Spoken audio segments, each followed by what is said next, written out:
पता नहीं किसी रोज कुछ ऐसा करिश्मा क्यों नहीं होता. जमलं तुम्हाला यार? तुमच्या उत्साहामुळे मला तर परत एकदा म्हणावं लागणार, तुम्हाला पण वा म्हणायला लागेल. बघूया आता प्रयत्न करू दोघे. पता नहीं किसी रोज कुछ ऐसा करिश्मा क्यों नहीं होता. मैं रोज जागतो जाता हूँ जिंदा क्यों नहीं होता. मेकअप आणि वेकअप मधला फरक कळला तुम्हाला. उत्तिष्ठ जागृत मध्ये स्वामी विवेकानंदांना काय अभिप्रेत आहे. आपण आधी जागे होतो का आधी उठतो हे विचार करण्यासारखी गोष्ट आहे. तुम्हाला एक रचना ऐकवतो म्हणजे तुम्हाला लगेच कळेल पुढच्या गाण्याचा आशय काय आहे आणि विषय काय आहे. की एक होता मासा त्याचा लाल लाल झाला घसा. बरं का, ही बालकविता नाही, ही अबालवृद्धापासून लागू पडणारी कविता आहे. की एक होता मासा त्याचा लाल लाल झाला घसा.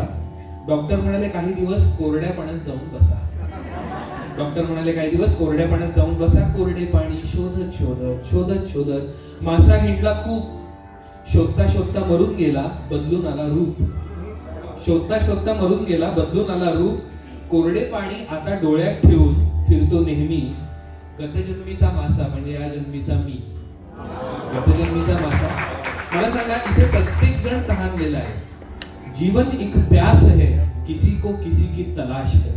ओबेराय मिळाल्यानंतर काय वाटतं, अरे एंड ऑफ मिळला पाहिजे. म्हणजे there is no end to our needs. आणि आपल्या शास्त्रात सांगितलंय, भागवतात सांगितलंय, तुम्हाला सुखी करण्याचे सगळे मार्ग नवविध भक्तीत आहेत, पण तुम्हाला दुसऱ्यापेक्षा सुखी करण्याचे मार्ग, सॉरी साहेब, नाही. तुलना आली की तिथे सगळं गाडं अडतं. कारण संपेल कधी ही शोधायाची हाव. फोडले दगड दशलक्ष दिसेना देव. फोडले दगड दशलक्ष दिसेना देव. पसरतो शेवटी हात तुझ्या दारात. अश्रुत भिजावी विस्ता नाही वाट. आणि मग म्हणावं लागतं की मला काहीही कमी नव्हते, मला काहीही कमी नाही, तरीही मी सुखी आहे याची हमी नाही. मला काही कमी नव्हते, मला काहीही कमी नाही, तरीही मी सुखी आहे याची काही हमी नाही. मग मला सांगा, आपण काय सोडलं की सर्वात जास्त सगळ्यांना प्रिय होतो. यक्ष प्रश्नामध्ये हा प्रश्न यक्षाने युधिष्ठिरला विचारला. आणि युधिष्ठिर, युधी म्हणजे बुद्धी आणि स्थिर म्हणजे स्थिर असल्यामुळे त्या धर्मपुरुषाने डोळ्याचं पातळ लावायचं उत्तर दिलं होतं, अहंकार सोडल्यावर माणूस सगळ्यांना प्रिय होतो. अहो, आपल्या समोर माणूस जातो, आपण म्हणतो काय भावल्या उलट्या झाल्या, ओबेरायमध्ये 60वा नंबर ब्लॉक घेतला, त्याला माणसं दिसेनाशी झाली. आता काय त्याने खरंच बघितलेलं नसतं तुमच्याकडे, त्याच्या मनात पण असं नसतं. पण आपण 20-20 वर्ष ती गाठ निर्गाठ बांधून ठेवतो. हा काहीतरी स्वतःला आता समजतो असं उगाच. कबीरांचा याच्यावर खूप छान दोहा आहे. ते म्हणतात की ऊंचे पाणी न टिके नीचेही ठहरावे. ऊंचे पाणी न टिके नीचेही ठहरावे. नीचा हो तो भर पिवे, ऊंचा प्यासा जावे. ऊंचा प्यासा जावे. मला वाटतं वारी कशासाठी असते तर विठ्ठलाकडे जाऊन आपण आपलं आत्मपरीक्षण करावं की मागच्या आषाढीला मी होतो त्याच्यापेक्षा बेटर व्हर्जन आज झालोय का. कारण गणपती विसर्जन होत नाही हो, आपल्यातला अहंकारच विसर्जित होत असतो.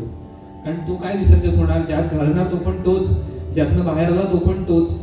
अकार उकार मकाराची 3.5 मात्रा म्हणजे गणपती. आणि शंकर ब्रह्मा विष्णू महेश आता सगळ्याच एकत्रित जर आकृती कुठची असेल तर ती म्हणजे शैव वैष्णवांचा एकत्रून आलेला विटेवर उभा असलेला विठू राणा. मला असं वाटतं की जनार्दन महाराज टाइम सेट केलं होतं, 1 मिनिटाच्या वर पाऊल होतो असं वाटतं.